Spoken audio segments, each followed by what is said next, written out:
Good morning students. Chapter 7 Gillu मैंने ये यहाँ तक जो है मैंने एक्सप्लेन किया था और रीडिंग किया था। अब उसके आगे मैं रीडिंग कर रही हूँ और समझा रही हूँ। ठीक, 3-4 मास में उसके स्निग्ध रोए, झब्बेदार पूँछ और चंचल चमकीली आँखें सबको विस्मित करने लगी। स्निग्ध माने मुलायम व चिकना। हमने उसकी जातिवाचक संज्ञा को व्यक्तिवाचक का रूप दे दिया और इस प्रकार हम उसे गिल्लू कहकर बुलाने लगे। मैंने फूल रखने की एक हल्की डलिया में रुई बिछाकर उसे तार से खिड़की पर लटका दिया। वहीं 2 वर्ष गिल्लू का घर रहा। वह स्वयं हिलाकर अपने घर में झूलता और अपनी कांच के मनकोसी आँखों से कमरे के भीतर और खिड़की से बाहर न जाने क्या देखता समझता रहता था, परंतु उसकी समझदारी और कार्यकलाप पर सबको आश्चर्य होता था। जब मैं लिखने बैठती तब अपनी ओर मेरा ध्यान आकर्षित करने की उसे इतनी तीव्र इच्छा होती थी कि उसने एक अच्छा उपाय खोज निकाला।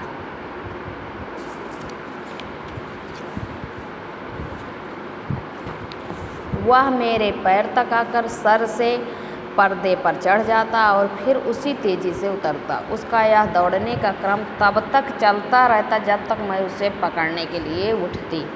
कभी मैं गिल्ली को पकड़कर एक लंबे लिफाफे में इस प्रकार रख देती, उसके अगले 2 पंजों और सिर के अतिरिक्त सारा लघु गात लिफाफे के भीतर बंद रहता। इस अद्भुत स्थिति में कभी कभी घंटों मेज पर दीवार के सहारे खड़ा रहकर वह अपनी चमकीली आंखों से मेरा कार्यकलाप देखा करता।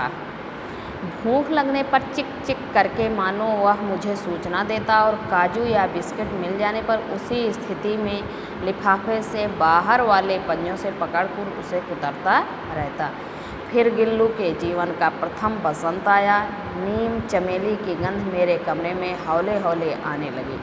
बाहर की गिलहरियाँ खिड़की की जाली के पास आकर चिक चिक करके न जाने क्या कहने लगीं। गिल्लू को जाली के पास बैठकर अपनेपन से बाहर झांकते देखकर मुझे लगा कि इसे मुक्त करना आवश्यक है।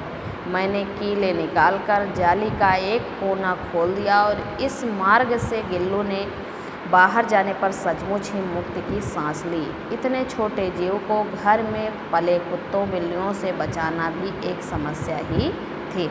आवश्यक कागज पत्रों के कारण मेरे बाहर जाने पर कमरा बंद ही रहता है। मेरे कॉलेज से लौटने पर जैसे ही कमरा खोला गया और मैंने भीतर पैर रखा, वैसे ही गिल्लू अपनी जाली के द्वार से भीतर आकर मेरे पैर से सिर और सिर से पैर तक दौड़ लगाने लगा।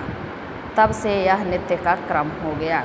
मेरे कमरे से बाहर जाने पर गिल्लू भी खिड़की की खुली जाली की राह बाहर चला जाता और दिन भर गिलहरियों के झुंड का नेता बना हर डाल पर उछलता कूदता रहता और ठीक 4 बजे खिड़की से भीतर अपने झूले में झूलने लगता। मुझे चौंकाने की इच्छा उसमें न जाने कब और कैसे उत्पन्न हो गई। कभी फूलदान के फूलों में छिपकर बैठता, कभी पर्दे की चुन्नट में और कभी सोन जूही की पत्तियों में। मेरे पास बहुत से पशु पक्षी हैं और उनका मुझसे लगाव भी कम नहीं है, परंतु उनमें से किसी को मेरे साथ मेरी थाली में खाने की हिम्मत हुई है ऐसा मुझे स्मरण नहीं आता। गिल्लू इनमें अपवाद था। मैं जैसे ही खाने के कमरे में पहुंचती, वह खिड़की से निकलकर आंगन की दीवार बरामदा पार करके मेज पर पहुंच जाता और मेरी थाली में बैठ जाना चाहता। बड़ी कठिनाई से मैंने उसे थाली के पास बैठना सिखाया, जहां बैठकर वह मेरी थाली में से एक एक चावल उठाकर बड़ी सफाई से खाता रहता। काजू उसका प्रिय खाद्य था और कई दिन काजू न मिलने पर वह अन्य खाने की चीज़ें या तो लेना बंद कर देता या झूले से नीचे फेंक देता था। उसी बीच मुझे मोटर दुर्घटना में आहत होकर कुछ दिन अस्पताल में रहना पड़ा। उन दिनों जब मेरे कमरे का दरवाज़ा खुल जाता, गिल्लू अपने झूले से उतरकर दौड़ता और फिर किसी दूसरे को देखकर उसी तेज़ी से अपने घोंसले में जा बैठता। सब उसे काजू दे जाते।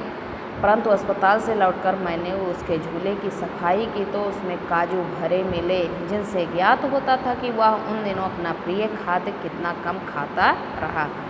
मेरी अस्वस्थता में वह तकिए पर सिरहाने बैठकर अपने नन्हे नन्हे पंजों से मेरे सिर और बालों को इतने हौले हौले से सहलाता कि उसका हटना या एक परिचारिका के हटने के समान लगता। गर्मियों में जब मैं दोपहर में काम करती रहती तो गुल्लू न बाहर जाता न अपने झूले में बैठता।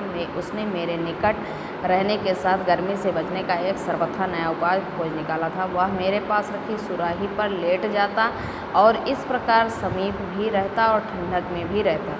गिलहरियों के जीवन की अवधि 2 वर्ष से अधिक नहीं होती, अतः गिल्लू की जीवन यात्रा का अंत आ ही गया। दिन भर उसने न कुछ खाया न बाहर गया। रात में अंत की यातना में भी वह अपने झूले से उतरकर मेरे बिस्तर पर आया और ठंडे पंजों से मेरी वही उंगली पकड़कर हाथ से चिपक गया जिसे उसने अपने बचपन की मरणासन में पकड़ा था।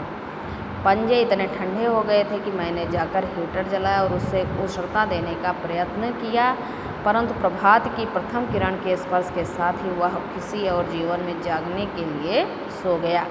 उसका झूला उतार कर रख दिया गया है और खिड़की की जाली बंद कर दी गई, परंतु गिलहरियों की नई पीढ़ी जाली के उस पार चिक चिक करती ही रहती है और सोन जूही पर बसंत आता ही रहता है।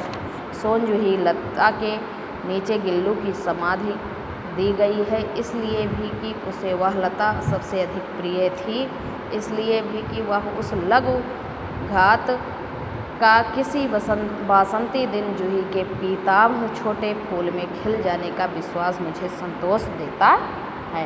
बेटा वीडियो देख के तुम लोग इस चैप्टर की वर्ड मीनिंग फेयर कॉपी में राइट करके रखो। कल के टॉपिक में मैं तुम लोगों को इसकी एक्सरसाइज बताऊंगी और क्वेश्चन आंसर राइट कराऊंगी। Thank you, have a nice day.